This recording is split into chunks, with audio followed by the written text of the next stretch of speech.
World war first के बाद France की इकोनॉमी फ्रेजाइल थी। आईफिल टावर, जो 1889 के वर्ल्ड फेयर्स के लिए बनाया गया था, वो एक टेम्परेरी स्ट्रक्चर माना जाता था। इसकी मेंटेनेंस कॉस्ट बहुत ज़्यादा थी और अखबारों में अक्सर ऐसी हेडलाइन आया करती थी जिसमें लिखा होता था, Eiffel tower is a burden on the city. और यही अखबार की लाइनें विक्टर के मास्टर स्ट्रोक आइडिया बनी। विक्टर ने सोचा, बर्डन है तो क्यों ना इस बर्डन को ही बेच दिया जाए। उसने फ्रेंच गवर्नमेंट की स्टेशनरी पर फोर्ज्ड लेटर्स बनवाए, खुद को ministry of post and telegraph का डिप्यूटी डायरेक्टर डिक्लेयर किया और पेरिस के टॉप 6 स्क्रैप मेटल डीलर्स को एक लग्जरी होटल में मीटिंग के लिए बुलाया। ये एक सीक्रेट मीटिंग थी। होटल के कॉन्फ्रेंस रूम में कर्टेन्स बंद थे, डीलर सस्पेंस में बैठे थे।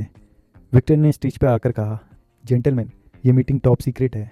हमने फैसला किया है आईफिल टावर को तोड़ना पड़ेगा। उसका मेंटेनेंस का खर्चा पेरिस सिटी के लिए बहुत बड़ा बोझ बन गया है। रूम में साइलेंस था, लोग शॉक में थे, पर एक बिजनेसमैन जिसका नाम आंद्रे पॉइजन था, वो बहुत एक्साइटेड हो गया। आंद्रे ने सोचा, अगर मैं आईफिल टावर को खरीद लेता हूँ तो मेरा नाम हमेशा के लिए हिस्ट्री में लिखा जाएगा। विक्टर ने उसके साथ प्राइवेट मीटिंग की और उससे बोला, देखिए, आपको ये कॉन्ट्रैक्ट मिल सकता है, लेकिन थोड़े एक्स्ट्रा पैसा लगेंगे। आप समझते ही हैं गवर्नमेंट के काम कैसे होते हैं।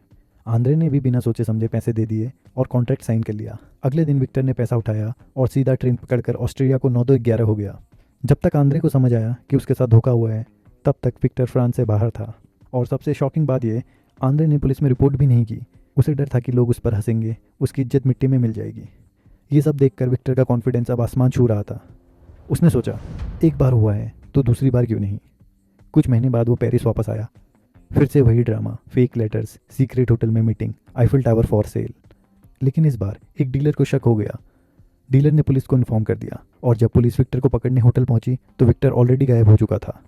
सो टेक्निकली आईफिल टावर उसने एक ही बार बेचा, पर उसने 2 बार बेचने की कोशिश की और इसी वजह से उसका नाम अमर हो गया और लोगों के बीच जाना जाने लगा, the man who sold Eiffel tower twice के नाम से। पेरिस से भागने के बाद विक्टर अमेरिका गया।